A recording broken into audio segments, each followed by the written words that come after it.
প্রধানমন্ত্রীর আসনে বসে আছেন তারেক রহমান, অথচ দেশ চালাচ্ছেন স্বরাষ্ট্রমন্ত্রী সালাউদ্দিন আহমেদ। তারেক রহমান কি শুধুই শোপিস? কেন খোদ রাজপথ কাঁপানো ছাত্রনেতা ও সাংসদ হাসনাত আবদুল্লাহকে বলতে হলো প্রধানমন্ত্রী এখন অবুঝ শুভ্র বালক?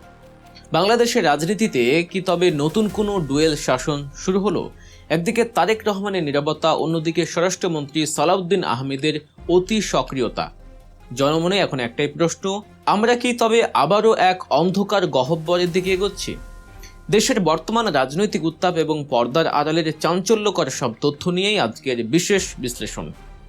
গত সোমবার নাগরিক আলাপের একটি অনুষ্ঠানে হাসনাত আবদুল্লাহ যে বিস্ফোরক মন্তব্য করেছেন তা পুরো রাজনৈতিক অঙ্গনে তোলপাড় সৃষ্টি করেছে।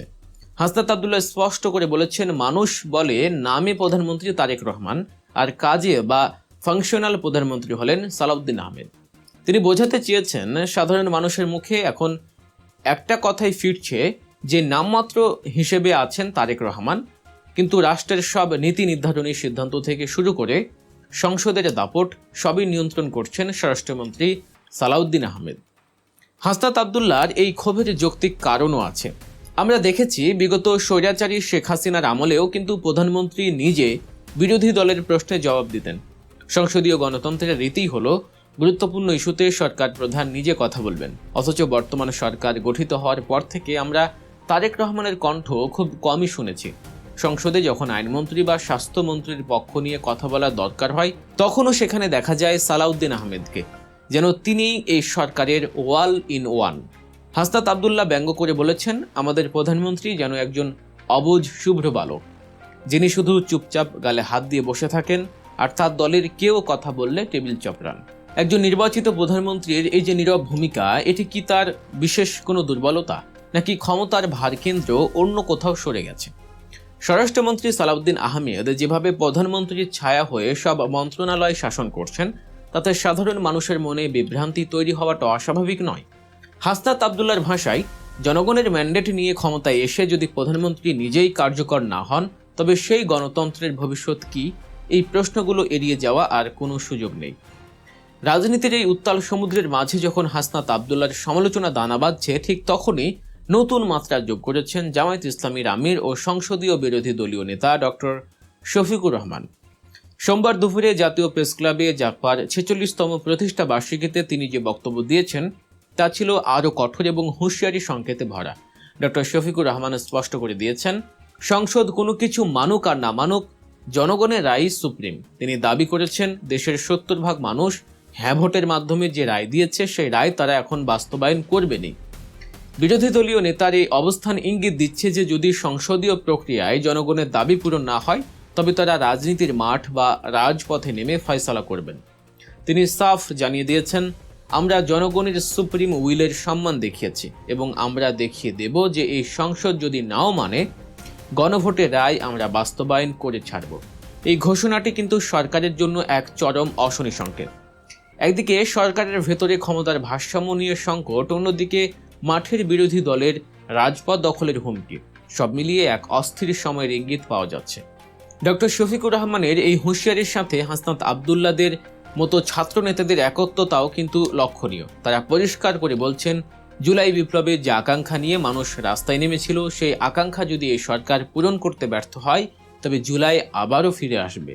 স্বরাষ্ট্র মন্ত্রণালয়ের অতি প্রভাব ও প্রধানমন্ত্রীর নিষ্ক্রিয়তা জনগণের মনে যে ক্ষোভ জমা করছে, তা যদি আগ্নেয়গিরির মতো বিস্ফোরিত হয়, তবে সামলানো কঠিন হয়ে পড়বে। ভাবুন তো একবার, স্বরাষ্ট্রমন্ত্রী সালাউদ্দিন আহমেদ নিজেই যখন একসময় গুমের শিকার হয়েছিলেন, তিনি এখন যখন প্রশাসনে বড় দায়িত্ব পালন করছেন, তখন মানুষের প্রত্যাশা ছিল অন্যরকম। কিন্তু বাস্তবতা কি বদলেছে? হাসনাত আবদুল্লাহ বলছেন, গুরুত্বপূর্ণ অধ্যাদেশগুলো নিয়ে সরকার যদি টালবাহানা করে, তবে জনগণের ধৈর্যচ্যুতি ঘটবে। সংসদীয় রাজনীতিতে প্রধানমন্ত্রীর উপস্থিতি এবং বলিষ্ঠ নেতৃত্ব যেখানে অপরিহার্য, সেখানে সালাউদ্দিন আহমেদের ওয়ান ম্যান শো পুরো সরকারকেই প্রশ্নবিদ্ধ করছে। অনেকে মনে করছেন তারেক রহমান হয়তো কৌশলগত কারণে চুপ আছেন, কিন্তু রাজনীতির মাঠে কৌশলের চেয়ে কার্যকারিতা অনেক সময় বেশি জরুরি। যদি স্বরাষ্ট্রমন্ত্রী প্রধানমন্ত্রীর হয়ে সব কথা বলেন, সব সিদ্ধান্ত নেন, তবে তারেক রহমানের ইমেজ কি একজন দুর্বল শাসক হিসেবে প্রতিষ্ঠিত হবে না? হাসনাত আবদুল্লাহ ঠিক এই জায়গাটিতেই আঘাত করেছেন। তিনি চাচ্ছেন সরকার যেন জুলাইয়ের সেই বিপ্লবী চেতনাকে ভুলে না যায়।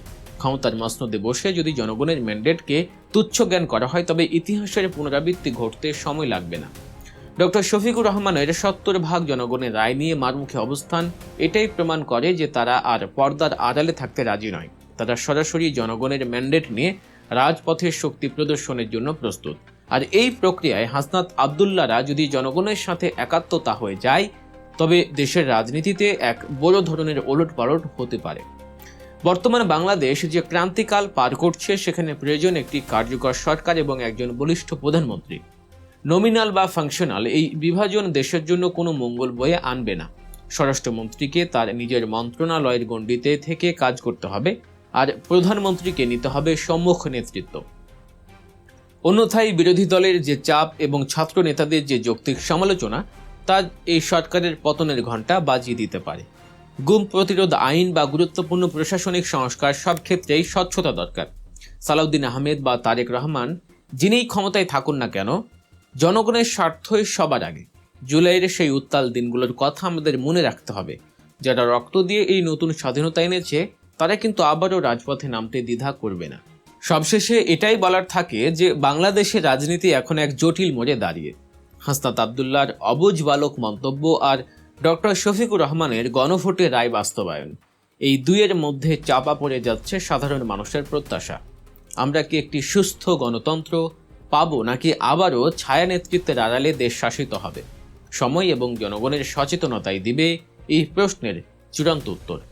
দর্শক, আমাদের এই বিশেষ রাজনৈতিক বিশ্লেষণ আপনার কেমন লাগলো? হাসনাত আবদুল্লাহর মন্তব্যের সাথে কি আপনি একমত? তারেক রহমানকে আসলেই নমিনাল প্রধানমন্ত্রী হয়ে আছেন? আপনার মূল্যবান মতামত অবশ্যই কমেন্ট বক্সে লিখে জানান। ভিডিওটি ভালো লাগলে লাইক দিন এবং শেয়ার করে অন্যদের জানার সুযোগ করে দিন। রাজনীতির এমন ইনসাইড স্টোরি এবং গভীর বিশ্লেষণ সবার আগে পেতে গল্প নিউজ চ্যানেলটি সাবস্ক্রাইব করে আমাদের সাথেই থাকুন।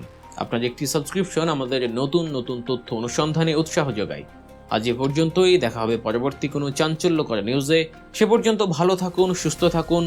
আল্লাহ হাফেজ।